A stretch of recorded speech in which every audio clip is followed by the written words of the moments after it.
Hi guys, so welcome and स्वागत है आप सबका अपने यूट्यूब चैनल में मैक्सवेल सर। सो आज हम क्वेश्चन प्रैक्टिस करने वाले हैं। आज हम बात करने वाले हैं सीड्स के बारे में। ठीक है, ऐसे क्वेश्चंस जो कि आपके सीड्स के चैप्टर से बहुत बार पूछे जाते हैं, तो आज हम उनके बारे में बात करेंगे। ठीक है, तो चलिए शुरू करते हैं हम आज की क्लास। सबसे पहला क्वेश्चन है हमारे पास में कि कौन सी प्रोसेस है by which seed develops into seedling under favourable conditions. मतलब कि जब हमारी जो कंडीशंस है वो फेवरेबल होती हैं, तो कौन सा ऐसा प्रोसेस है जिससे हमारा जो सीड होता है वो आपका सीडलिंग में डेवलप हो जाता है। ठीक है, इसके हमारे पास क्वेश्चन इसके हमारे पास ऑप्शन है: A fertilisation, B germination, C pollination and D आपका वेजिटेटिव प्रोपगेशन। ठीक है, इसका आंसर है हमारा बी जर्मिनेशन। ठीक है, यानी कि अंकुरण जिसे बोलते हैं। ठीक है, तो जैसे कि ये हमारा सीड है और ये हमारा सीडलिंग है। सीडलिंग को क्या स्टेज होती है हमारी? सीडलिंग हमारी वो स्टेज होती है जब जो सीड होता है वो आपका फेवरेबल कंडीशंस में, यानी कि आपके वाटर की प्रेजेंस में, ऑक्सीजन की प्रेजेंस में, आपके वाटर की प्रेजेंस में, आपके ऑक्सीजन की प्रेजेंस में एंड आपके सनलाइट की प्रेजेंस में वो सूटेबल टेम्परेचर पे आपका रूट एंड शूट जो होती है उसको ग्रो करना चालू कर देता है। ठीक है, तो वो उसका सीडलिंग बनने का प्रोसेस जो है वो चालू हो जाता है। तो इस प्रोसेस को हम जर्मिनेशन बोलते हैं। ठीक है, नेक्स्ट क्वेश्चन है हमारे पास में कि which of the following is characteristic feature of hypogeal germination. That means कि जो हाइपोजियल जर्मिनेशन होती है उसका करेक्टरिस्टिक फीचर इनमें से क्या है। ठीक है, सबसे पहला कि जो कॉटिलिडन्स होते हैं वो आपके सॉइल के ऊपर आ जाते हैं, इमर्ज अबव द सॉइल। ठीक है, दूसरा है आपका कि जो कॉटिलिडन्स होते हैं वो सॉइल के नीचे ही रहते हैं। ठीक है, एंड देन आपका आता है कि जो रेडिकल होता है वो शूट में डेवलप हो जाता है एंड जो प्लूमूल होता है वो आपका रूट में डेवलप हो जाता है। ठीक है, तो सबसे पहली बात आती है हमारी कि हमारे जो कॉटिलिडन्स होते हैं, हमारे कॉटिलिडन्स क्या होते हैं। ठीक है, तो हमारे कॉटिलिडन्स क्या होते हैं कि ये जो हमारे दो पार्ट होते हैं जिससे मिलकर हमारा सीड बना होता है, ये जो हमारे दो पार्ट होते हैं इनको हम कॉटिलिडन्स बोलते हैं। ठीक है, ये आपके कॉटिलिडन्स होते हैं। और कई जगह पे आपके ये डबल डबल कॉटिलिडन्स होते हैं। जो हमारे डाई कॉटिलिडन हमारे सीड्स होते हैं उनमें ये दो कॉटिलिडन्स होते हैं, और जो हमारे सिंगल कॉटिलिडनस सीड्स होते हैं, मोनो कॉटिलिडन सीड जिन्हें हम बोलते हैं, जैसे कि हमारा मेज़ वगैरह हो गया, तो उसमें आपका सिर्फ एक ही कॉटिलिडन होता है। ठीक है, जो कॉटिलिडन्स होते हैं हमारे, यही आपके रिस्पॉन्सिबल होते हैं, आपके जर्मिनेशन में हेल्प करते हैं। यही आपका फूड वगैरह को स्टोर करते हैं, आपके एम्ब्रियो को ग्रो करने में हेल्प करते हैं। ठीक है, तो अब क्या आता है, और दूसरा आपका रेडिकल और प्लूमूल क्या होता है। आपको जो रेडिकल होता है वो आपका ऊपर का हिस्सा होता है जो कि शूट में डेवलप करता है, एंड प्लूमूल आपका नीचे का हिस्सा होता है जो कि आपका रूट में डेवलप करता है। ठीक है, अब यहाँ पे बात किसकी आ रही है? हमारी आ रही है हाइपोजियल जर्मिनेशन की। तो हमें पता है कि हाइपोजियल जर्मिनेशन जो होती है आपकी, उसमें क्या होता है कि ये जो कॉटिलिडन्स होते हैं ये सॉइल के नीचे ही रहते हैं, ये सॉइल के ऊपर नहीं आते। ये जो कॉटिलिडन्स है हमारे, ये आपके सॉइल के नीचे रहेंगे जब जर्मिनेशन हो जाएगा। ठीक है, उसके बाद में ये आपके सॉइल के नीचे ही रहेंगे, ये सॉइल के ऊपर नहीं आएंगे। अगर ये मेरी सॉइल की सतह है तो ऊपर मेरा सिर्फ जो शूट है वो शूट मेरा ऊपर आएगा। जो मेरे ये कॉटिलिडन्स थे ये मेरे मिट्टी के नीचे ही रह जाएंगे अलॉन्ग विद माई रूट्स। ये बी वाला हमारा इसका आंसर हुआ कि जो कॉटिलिडन्स है they remain below the surface. ठीक है, तो इसका आंसर हुआ हमारा B, cotyledons remain below the surface. Okay, next question है हमारा कि what is the main function of endosperm in a seed. मतलब कि जो हमारा एंडोस्पर्म होता है इसका सीड में हमारा मेन फंक्शन क्या होता है। ठीक है, तो हमारा क्या होता है कि जो हमारे एंडोस्पर्म्स होते हैं वो आपका फूड स्टोर करने के काम में आते हैं। ठीक है, तो जो हमारे एंडोस्पर्म्स होते हैं ये आपका फूड स्टोरेज में काम देते हैं। ठीक है, फूड को स्टोर करने के ये काम में आते हैं जब हमारा जो एम्ब्रियो होता है वो डेवलप कर रहा होता है। ठीक है, तो इसके हिसाब से हमारा आंसर क्या हुआ? इसमें इसका आंसर हुआ हमारा B, providing nutrition to the embryo. ठीक है, नेक्स्ट क्वेश्चन है हमारा कि which of the following is an example of hypogeal germination. ठीक है, अभी हमने हाइपोजियल जर्मिनेशन के बारे में पढ़ा था जिसमें हमारे ये जो कॉटिलिडन्स थे ये हमारे सॉइल के नीचे ही रह जाते हैं, सॉइल के अंदर ही रह जाते हैं। ठीक है, अब हमें यहाँ पे पूछा जा रहा है कि हमें इसके एग्जाम्पल बताने हैं कि इनमें से कौन से सीड्स में आपकी हाइपोजियल जर्मिनेशन होती है। ठीक है, तो इसका आंसर क्या होगा हमारा, जिसका आंसर है हमारा पीस। ठीक है, जो हमारे पीस होते हैं, जो हमारे मटर होते हैं, तो इसमें आपकी हाइपोजियल जर्मिनेशन होती है, जिसमें क्या होता है कि जो इसके कॉटिलिडन्स होते हैं वो आपके मिट्टी के नीचे रह जाते हैं। ठीक है,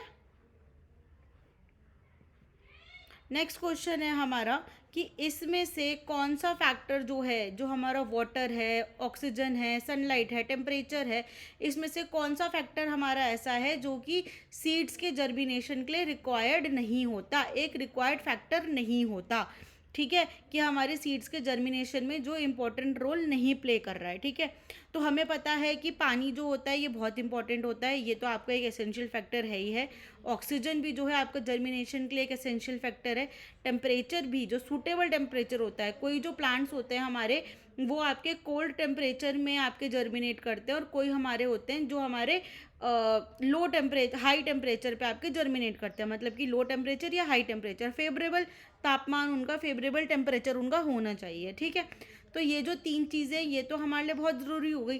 ठीक है, तो इसका आंसर क्या होगा हमारा, इसका आंसर हमारा होगा सनलाइट। अब तुम लोग बोलोगे कि मैम जो सनलाइट है ये तो प्लांट्स के लिए फोटोसिंथेसिस के लिए ज़रूरी होती है, लेकिन अभी हम फोटोसिंथेसिस की बात नहीं कर रहे हैं, अभी हम सीड जर्मिनेशन की बात कर रहे हैं। ठीक है, तो जो हमारा पानी होता है, ऑक्सीजन होता है, और जो टेम्परेचर होता है, फेवरेबल टेम्परेचर होता है, वो हमारे सीड्स के लिए बहुत ज़्यादा एसेंशियल होता है जर्मिनेट करने के लिए। लेकिन ये जो इनिशियल हमारी स्टेज है, इस स्टेज पे अगर उसको सनलाइट नहीं मिल रही है तो भी उसका कोई खास फर्क नहीं पड़ता, एनी विच वेज वो ज़मीन के अंदर होता है। ठीक है, जो सीड होता है वो हमारा ज़मीन के अंदर होता है। ओके गाइस, तो नेक्स्ट क्वेश्चन है हमारा that what is the term for the condition where a viable seed does not germinate despite favourable conditions. इसका मतलब ये है कि जब पूरी फेवरेबल कंडीशन मिली है हमारे सीड को, डैट मीन्स कि उसको एयर, उसको वाटर मिला है, उसको ऑक्सीजन मिला है, उसको फेवरेबल टेम्परेचर मिला है, उसके बाद भी वो जर्मिनेट नहीं हो रहा है, तो उस कंडीशन को हम क्या बोलते हैं। ठीक है, तो उस कंडीशन को हम बोलते हैं डोरमेंसी। ठीक है, डोरमेंसी हमारी ऐसी स्टेट होती है जहाँ पे सीड जो है वो जिंदा होता है, अलाइव होता है। ठीक है, लेकिन जो सीड होता है हमारा वो डोरमेंट होता है। ठीक है, इनएक्टिव होता है वो, इवन जब उसको फेवरेबल कंडीशंस मिली होती हैं। ठीक है, नेक्स्ट है हमारा कि which chemical is responsible for seed dormancy. तो अभी हमने ये पढ़ा कि डोरमेंसी क्या होती है। ठीक है, अब हमारे से ये पूछा जा रहा है कि भाई कौन सा केमिकल ऐसा है जो कि आपकी सीड डोरमेंसी के लिए रिस्पॉन्सिबल होता है। ठीक है, तो इसका आंसर होता है हमारा एब्सिसिक एसिड। जो एब्सिसिक एसिड होता है हमारा वो आपका सीड की जो डोरमेंसी होती है उसको मेंटेन करके रखता है। ठीक है, अगर आपके सीड में एब्सिसिक एसिड की क्वांटिटी ज़्यादा है, या आपका सीड जिस एटमॉस्फेयर में है वहाँ पे एब्सिसिक एसिड की क्वांटिटी ज़्यादा है, तो उसमें आपका क्या हो जाएगा कि उस केस में आपकी जो सीड है वो डोरमेंट हो जाएगी। मतलब कि वो सीड जो है वो जिंदा तो होगी, लेकिन वो आपकी वायबल नहीं होगी, वो आपकी सीडलिंग में जर्मिनेट नहीं होगी। ठीक है, नेक्स्ट क्वेश्चन है हमारा कि इनमें से कौन सा पार्ट होता है आपका सीड का जो कि रूट पे डेवलप करता है। ठीक है, ये जो हमारे को यहाँ सीड जो पार्ट्स दे रखे हैं आपके, प्लूमूल, रेडिकल, कॉटिलिडन, एंडोस्पर्म्स, ठीक है, ये सारे के सारे आपके सीड में पार्ट्स होते हैं जब जर्मिनेशन हो रहा होता है। तो हमसे यहाँ पे ये पूछा गया है कि जब हमारा सीड डेवलप होता है तो इसमें से कौन सा पार्ट होता है हमारा जो कि उसकी रूट का फॉर्मेशन करता है। ठीक है, यानी कि ये वाला जो हमारा पार्ट बन रहा है वो हमारा इसमें से कौन से पार्ट में से बनता है। तो इसका आंसर है हमारा रेडिकल। जो हमारा रेडिकल होता है ये आपका एम्ब्रियोनिक रूट्स जो हमारी होती है उस पर ग्रो करता है, एंड देन उसके बाद में आगे जाके ये हमारी ऐसे करके पूरी की पूरी रूट सिस्टम बना देता है। ठीक है, नेक्स्ट क्वेश्चन है हमारा डैट इसमें से कौन सा मेथड हमारे कोकोनट के सीड को डिस्पर्स करने के यूज़ आता है। मतलब कि जो हमारा कोकोनट होता है, जो हमारा कोकोनट के बीज ट्रांसफ़र जो हो रहे हैं इसमें से कौन सा हमारा मेथड जो है डिस्पर्जल का वो यूज़ होता है। ठीक है, तो इसका आंसर है हमारा ए वाटर, क्योंकि जो कोकोनट होता है आपका, कोकोनट पूरा का पूरा खुद में ही एक बीज होता है। ठीक है, तो जो कोकोनट होता है आपका वो पूरा का पूरा ही पानी से तैर के एक टापू से दूसरे टापू में पहुंचता है, या एक कोस्टल लाइन से दूसरी कोस्टल लाइन में पहुंचता है, जिसकी वजह से आपके जो कोकोनट के सीड्स होते हैं उनका जर्मिनेशन एंड उनका ट्रांसफ़र होता है। ठीक है, नेक्स्ट क्वेश्चन है हमारा that what is the function of coleoptile in maize germination. ठीक है, जो हमारा कोलियोप्टाइल होता है उसका क्या फंक्शन होता है हमारे मेज के सीड के जर्मिनेशन में। ठीक है, तो इसका आंसर है हमारा ए, प्रोटेक्शन ऑफ यंग शूट्स, मतलब कि जो हमारे नए आपके शूट्स ग्रो हो रहे होते हैं, ठीक है। शूट्स क्या होते हैं कि ये जो हमारा हमारा ग्राउंड के ऊपर का जो सतह होता है, ठीक है, उसको हम शूट बोलते हैं, जो आगे जाके हमारे ब्रांचेज और लीव्स वगैरह में कन्वर्ट होता है, ठीक है। तो जो क्लियोप्टाइल होता है हमारा, ये एक ना लेयर होती है, एक प्रोटेक्टिव लेयर होती है, ये एक ऐसी शीट जैसी लेयर होती है आपके मेज़ के जो सीड होता है उसके ऊपर में, ठीक है। ये सारे के सारे मोनोकॉट्स में आपके होती है, ठीक है। ये आपकी जो इमर्जिंग शूट होता है, यानी कि जो आपका ये शूट यंग शूट जो आपका बन रहा होता है, उसको प्रोटेक्ट करने का काम करती है, ठीक है। सो गाइज नेक्स्ट क्वेश्चन है हमारा, which plant hormone is use to break seed dormancy. तो अभी हमने डोरमेंसी के बारे में बात करा था कि हमारा डोरमेंसी क्या होता है कि जब हमारा सीड जो है वो लिविंग है लेकिन वो आपका डोरमेंट पड़ा है, यानी कि वो आपका वायबल नहीं है, वो आपका जर्मिनेट नहीं हो रहा है, ठीक है। वो जिंदा है लेकिन वो जर्मिनेट नहीं हो रहा है, ठीक है। और ये कॉज किसकी वजह से हो रही थी, ये आपका एब्सिसिक एसिड की वजह से ये कॉज हो रही थी, ठीक है। लेकिन अब इसको ब्रेक करने के लिए, डोरमेंसी को ख़त्म करने के लिए हम क्या यूज़ करते हैं, हम गिबरलिन्स यूज़ करते हैं इसको ख़त्म करने के लिए, ठीक है। जो गिबरलिन्स होते हैं हमारे, ये सीड जर्मिनेशन को प्रमोट करते हैं, ठीक है, और ये आपका एंजाइम प्रोडक्शन को भी स्टिमुलेट करते हैं, ठीक है। ओके, सो नेक्स्ट क्वेश्चन है हमारा, विच of the following seeds remain dormant for the longest of time, ठीक है। अब हमसे ये पूछा जा रहा है कि इनमें से कौन सा सीड ऐसा है जो सबसे लॉन्गेस्ट टाइम के लिए डॉर्मेंट पड़ा रहता है। तो अब हमें ये पता चल गया कि डॉर्मेंसी क्या होती है, डॉर्मेंसी किस एसिड की वजह से होती है, किस आपके कंपोनेंट की वजह से होती है, एंड उसको तोड़ा किस कंपोनेंट की हेल्प से जाता है, ठीक है। तो इसका आंसर है हमारा लोटस, यानी कि सी। सो जो लोटस हमारा होता है उसके जो उसके सीड्स होते हैं वो काफ़ी लंबे टाइम तक आपके डोरमेंट रह सकते हैं। तो उसकी डोरमेंसी को ब्रेक करने के लिए क्या करा जाता है कि इनके सीड्स को घिसा जाता है, ऊपर से तोड़ा जाता है, काटा जाता है ऊपर से थोड़ा सा, एंड फिर उस पर गिबरलिन्स वगैरह भी डाले जाते हैं, एंड देन उसको आपका फेवरेबल कंडीशंस प्रोवाइड करी जाती है जिससे कि उसकी जो डोरमेंसी है वो ब्रेक हो पाए, ठीक है। अब नेक्स्ट क्वेश्चन है हमारा कि which of the following is not a method to break dormancy, कि इसमें से आपका कौन सा मेथड ऐसा है जो कि डोरमेंसी तोड़ने के काम नहीं आता, ठीक है। तो हमारे पास यहाँ पे आपके मल्टीपल मेथड्स दे रखे, एक आपका स्कैरिफिकेशन, एक है आपका स्ट्रैटिफिकेशन, और एक है हमारा पॉलिनेशन, एंड देन है आपका केमिकल ट्रीटमेंट, ठीक है। तो स्कैरिफिकेशन का मतलब हमारा होता है खुरचना, ठीक है। मतलब जैसे मैंने बताया था कि ये हमारा सीड है, इसे हम ऊपर से खुरच देंगे, ठीक है, जहाँ पे इसकी आई होती है वहाँ से इसे खुरच देंगे, जिसकी वजह से क्या होगा कि इसमें जो हमारा एम्ब्रियो है वो आपका रूट्स एंड शूट्स को डेवलप करना स्टार्ट कर देगा, ठीक है, इसमें जर्मिनेशन हो जाएगा। दूसरा आपका स्ट्रैटिफिकेशन, यानी कि आपका आपका खतरीकरण जो होता है, सॉरी, आपका स्थिरीकरण जो होता है वो होता है, ठीक है। देन आपका आता है केमिकल ट्रीटमेंट। केमिकल ट्रीटमेंट यानी कि जैसे हम गिबरलिन्स के साथ इसका ट्रीटमेंट कर रहे हैं, ठीक है। तो ये आपका होता है। तो इसका आंसर हमारा क्या होगा, पॉलिनेशन, क्योंकि हमारे को क्या पूछा गया है, हमें ये पूछा गया है कि which of the following is not a method to break dormancy, कि इसमें से कौन सा मेथड है जो आपकी डोरमेंसी ब्रेक नहीं करता।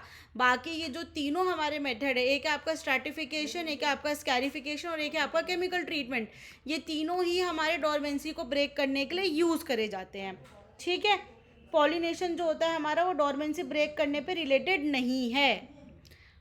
नेक्स्ट क्वेश्चन है हमारा, in which type of germination do cotyledons remain underground, ठीक है। अब हमें ये पूछा जा रहा है कि इसमें से कौन सी टाइप ऑफ जो हमारी जर्मिनेशन होती है उसमें आपका जो कॉटिलिडन है वो अंडरग्राउंड ही रहता है, ठीक है। तो हमारे पास यहाँ पे मल्टीपल टाइप ऑफ जर्मिनेशन आपकी दे रखी है। तो मेजरली 3 टाइप की हमारी जर्मिनेशन होती है, एक होती है आपकी एपीजियल जर्मिनेशन, एक होती है हाइपोजियल जर्मिनेशन, और एक होता है विविपेरस, ठीक है। एपीजियल जर्मिनेशन क्या होती है, जिसमें हमारा ये जो सॉइल है, जो हमारे कॉटिलिडन्स है वो हमारे सॉइल के ऊपर आ जाते हैं, ठीक है, वो होती है आपकी एपीजियल, एपी माने ऊपर, ठीक है। देन होती है आपकी हाइपोजियल जर्मिनेशन, जिसके बारे में हमने अपनी प्रीवियस स्लाइड्स में पढ़ा था।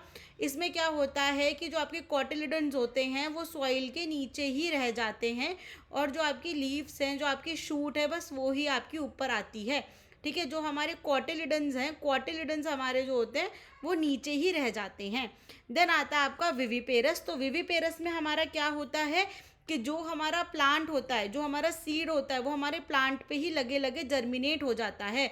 मतलब कि जैसे अगर ये मेरा एक पेड़ है, जो मेरा सीड यहाँ पे लगा है ये यहीं पे जर्मिनेट हो गया, यहीं पे इसके रूट एंड शूट्स आने लग गए और देन इसके बाद ये नीचे ज़मीन में गिरता है। तो इसका आंसर क्या हुआ हमारा? इसका आंसर हुआ हमारा बी, हाइपोजियल जर्मिनेशन, क्योंकि इसमें ये पूछा गया है कि कौन से टाइप ऑफ जर्मिनेशन में जो कॉटिलिडन्स है वो अंडरग्राउंड ही रहते हैं। ठीक है, अब नेक्स्ट क्वेश्चन है हमारा कि आपका जो टेस्टा होता है, जो हमारे प्लांट्स में हमारा, जो हमारे सीड में हमारा टेस्टा प्रेजेंट होता है, उसका प्राइमरी रोल क्या है? वो क्या करता है? वो जर्मिनेशन को फैसिलिटेट करता है, वो आपके एम्ब्रियो को प्रोटेक्ट करता है, या फिर वो आपके जो न्यूट्रिशंस होते हैं उसको स्टोर करने का काम करता है, या फिर वो हमारी फोटोसिंथेसिस में हेल्प करता है। ठीक है, तो अब जो हमारा टेस्टा होता है उसका क्या होता है कि टेस्टा हमारे जो सीड का कोट होता है, जो इस सीड का कोट है उसे हम टेस्टा बोलते हैं। ठीक है, इसका मेन काम क्या है? इसका मेन काम है कि यह हमारा जो एम्ब्रियो यहाँ अंदर डेवलप हो रहा है इसको प्रोटेक्शन प्रोवाइड करे फ्रॉम डैमेज, या फिर जो भी पैथोजन अटैक करेंगे उसके अगेंस्ट। ठीक है, तो इसका आंसर क्या है हमारा? B, protect the embryo. ठीक है, तो बच्चों आज की क्लास में बस इतना ही। नेक्स्ट क्वेश्चंस और नेक्स्ट चैप्टर के आपके मल्टीपल चॉइस क्वेश्चंस और ऐसे क्वेश्चंस जो आपके हर एग्जाम में आ सकते हैं उसको लेके हम जल्दी से वापस आएंगे। होप आपका दिन शुभ रहे।